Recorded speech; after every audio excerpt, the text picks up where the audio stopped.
আসসালামু আলাইকুম, কেমন আছেন সবাই? আশা করি ভালো আছেন। আল্লাহর অশেষ রহমতে আমরাও ভালো আছি। প্রতিদিনের মতো নতুন একটি ভিডিও নিয়ে চলে আসলাম। আশা করি পুরো ভিডিওর সাথেই থাকবেন। আর যে যেখান থেকে ভিডিওটি দেখছেন, আশা করি সবাই নিরাপদে আছেন, সুস্থ আছেন। তো এই তো সকাল থেকে ভিডিওটা শুরু করলাম। তো এখানে আমি আটা সিদ্ধ করব। তো রাইস কুকারে পানি বসিয়েছি, পানিতে একটু লবণ আর তেল দিয়ে দিলাম। আর ওইদিকে প্রেশার কুকারে ডাল ভাজি করব। তো মসুর ডালের সাথে পেঁপে আর আলু কেটে এরপর সব ধরনের মশলা তেজপাতা দিয়ে একটু নেড়েচেড়ে কষিয়ে নিয়ে এখন বসিয়ে দিব। তো এই ভাজিটা মাঝে মাঝেই করি, খুব ভালো লাগে। তাই এইদিকে আমি আটাটাও মথে নিচ্ছি। আর আমার ডাল ভাজিটাও হচ্ছে। তো দুইটা সিদ্ধ দিলে ডাল ভাজিটা হয়ে যাবে। এরপর যে মেয়েদের জন্য সাদা আটার রুটি জন্য একটু কাই করে নিলাম, ওটা বানাবো। আর আমাদের জন্য, ওর বাবা আর আমি খাবো, লাল আটার রুটির জন্য একটু কাই করে নিলাম, একটু আটা সিদ্ধ করে নিলাম। তো ওটাও আমি মথে নেব। আর এদিকে আমার ডাল ভাজিটাও কিন্তু হয়ে গেছে। তো নামিয়ে এরপর ভাজা জিরের গুঁড়ো আর একটু গরম মশলার গুঁড়ো দিয়ে দিলাম। তো এই পর্যায়ে এসে দেওয়া যায় পাঁচফোড়নের গুঁড়ো, ওটা দিলে বেশি ভালো লাগে। কিন্তু আমার বড় মেয়ে আবার পাঁচফোড়নের গুঁড়োটা বেশি একটা পছন্দ করে না, এজন্য দিলাম না। তো এই তো হয়ে গেছে, নাড়াচাড়া করে একটু বলক দিয়ে আমি বাটিতে বেড়ে নিলাম। আর রুটিগুলো বানিয়ে নিচ্ছি। তো বানাবো আর ভাজবো।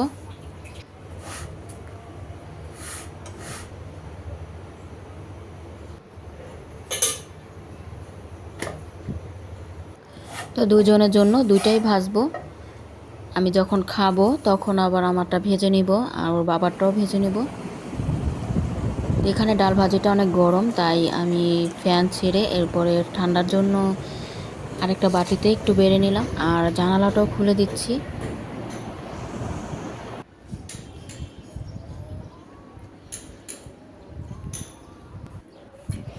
তো এরপরে রুটিগুলো সব অফ ক্যামেরা আমি বানিয়ে নিয়েছি মেয়েদেরকে নাস্তা দিয়ে। তো সাদা আটাও রুটিও বানালাম, আবার লাল আটার রুটিও কতগুলো বানিয়ে নিলাম। তো এখন ফ্রোজেন করে রেখে দিব। তো নর্মালি রাখবো, নর্মালি 2-3 দিন এভাবেই ভালো থাকে। তো অনেক সময় টিস্যু দিয়ে রাখি, আবার অনেক সময় পলিতে করেও রাখি। তো এরপরে এখানে আমি ভাত বসিয়ে দিলাম।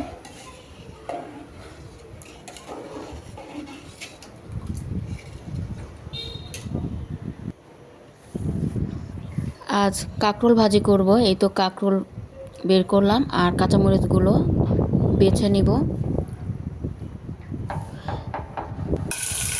তো কই মাছ রান্না করব। কই মাছ তো অফ ক্যামেরা ধুয়ে পরিষ্কার করে তো মশলা মাখিয়ে রাখছিলাম, এখন ভেজে নিচ্ছি।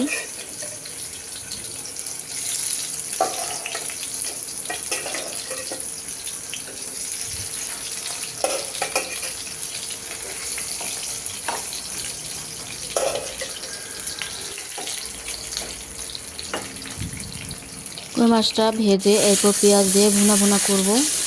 একটু আলুও পাতলা করে কেটে দিব। আর এদিকে অফ ক্যামেরা কেটেও নিলাম।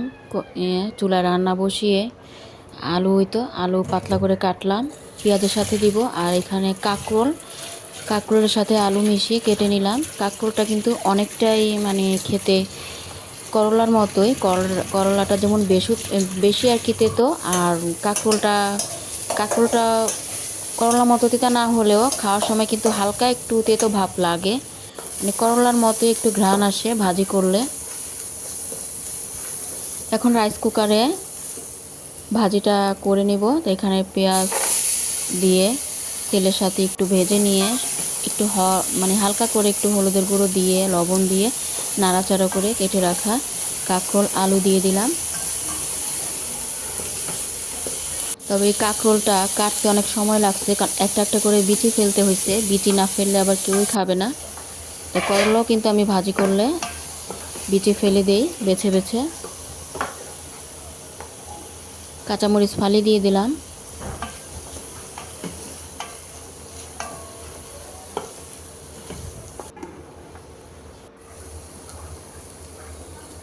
তো ভাজিটা আমি নেড়ে চেড়ে করে নিচ্ছি, ভাজা ভাজা করে। ভাজিটা সিদ্ধ হয়ে গেছে ঢেকে দেওয়ার পর।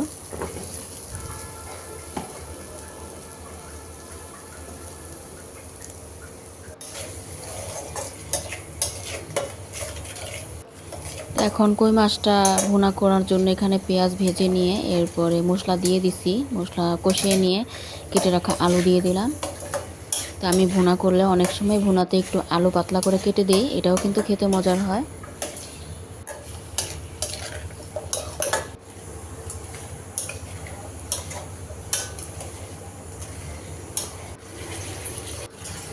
তো পরিমাণ মতো পানি দিয়ে দিলাম।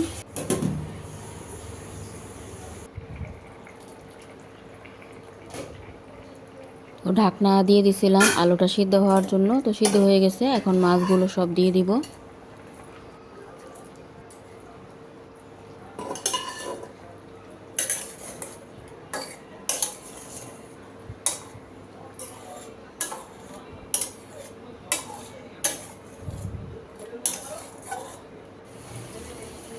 এই তো আমার তরকারিটা হয়ে গেছে। আর এদিকে তরকারিতে দেওয়ার জন্য জিরা ছিল না, তো জিরাটা আমি টেলে নিলাম। এটা একটু ঠান্ডা হলে ব্লেন্ডারে গুঁড়ো করে নিব। আর এখন ডালটাও আমি বাগার দিয়ে দিচ্ছি। তো ডালটা অফ ক্যামেরা রান্না করে নিয়েছি, পেঁপে ডাল।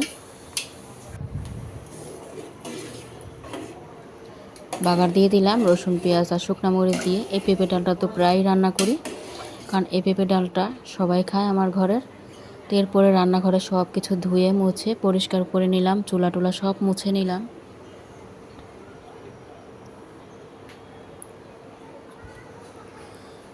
আর আধা কিছু হয়েছিল, এগুলো সব ধুয়ে নিলাম।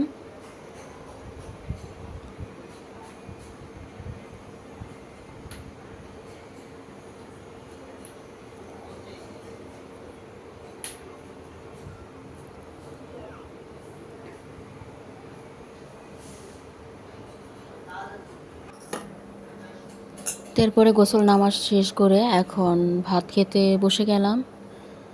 বিসমিল্লাহ বলে খেয়ে নিব। তো মেয়েরাও আসছে, আমি একটু পরেই বসি, ওরা আসলেও বসি আবার। তো ওদেরও ছুটি হয়ে গেছে, কারণ বাসা তো সামনে, এজন্য ছুটি হলে বোঝা যায়।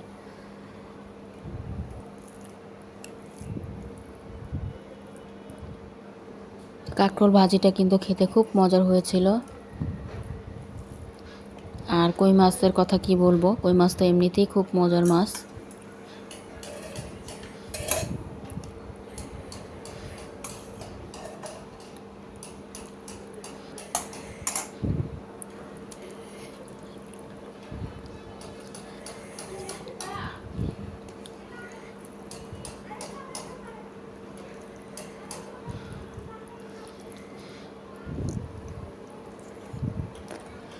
আর সাথে ছিল লেবু শসা। তো এরপরে সন্ধ্যায় চা বানিয়ে নিলাম।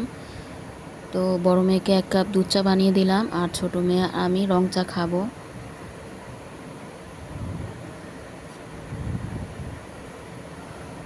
তো বিস্কিট দিয়েছি, কিন্তু বিস্কিট তো অত খেতে চায় না, শুধু চাই খাবে।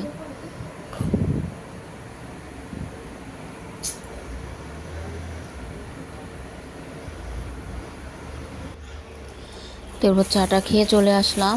আজ তেঁতুলের সস বানাবো। এখানে অনেক দিন ধরেই ভাবছি বানাবো, আর বানানো হয় না। তো এই তেঁতুল আজকে বের করলাম, বের করে এখন তেঁতুলটা গুলিয়ে ছেঁকে নিব আর কি, পানিতে ভেজে এখন গুলিয়ে নিচ্ছি চটকে চটকে। এই তেঁতুলের সসটা যে কোনো ভাজা পোড়ার সাথে আমার মেয়েদের খুব পছন্দের একটি খাবার। তো অনেক দিন হয়েছে, সবসময় বানাই, তো শেষ হয়েছে আর বানানো হয় না। তো আজ বের করলাম, বানিয়ে নিব। এরপরেই তো আমি গুলিয়ে নিয়ে চালনিতে ভালোভাবে ছেঁকে নিলাম।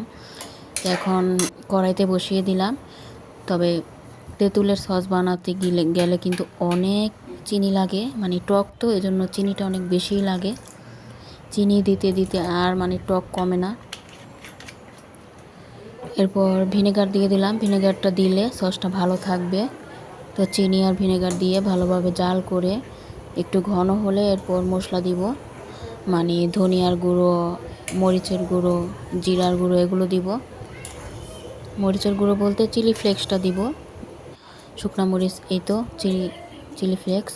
তো শুকনা মরিচ তো আমি গুঁড়ো করেই রাখি বয়াম ভরে, এটা দিয়ে ভর্তাও বানানো যায়, এমনিতেও খাওয়া যায়, ডিম ভাজায় দেওয়া যায়। এখন এই তো আমি মরিচের গুঁড়ো দিয়ে দিলাম, ধনিয়ার গুঁড়ো দিলাম, এরপর দিয়ে দিব জিরার গুঁড়ো, ভাজা জিরের গুঁড়ো। তো এগুলো দিলেই টেস্ট হয় বেশি। চিলি ফ্লেক্স, ধনিয়ার গুঁড়ো। ধনিয়াটা কিন্তু আমি ভেজে তারপর গুঁড়ো করে নিয়েছি, ওটা গুঁড়ো করাই থাকে আমার। জিরাও ভাজা ভেজে নিছি আর ধনিয়াও ভেজে নিছি। তো সসটা বানানো হয়ে গেছে। সসটা অনেকক্ষণ রেখে দিয়েছিলাম ঠান্ডা হওয়ার পর, এখন বোয়ামে ঢেলে নিচ্ছি কাচের জারে। মশলা খুবই সুন্দর হয়েছে আর এটা কিন্তু খেতে খুব মজার। এটা কিন্তু চটপটি বা ফুচকার সাথেও খাওয়া যাবে। তো কেমন হলো আমার সস বানানো কমেন্টে জানাবেন। আর আজকের মতো ভিডিওটি এই পর্যন্ত ছিল। সবাই ভালো থাকবেন, সুস্থ থাকবেন। আর আজকের মতো এখানে বিদায়। আল্লাহ হাফেজ। আসসালামু আলাইকুম।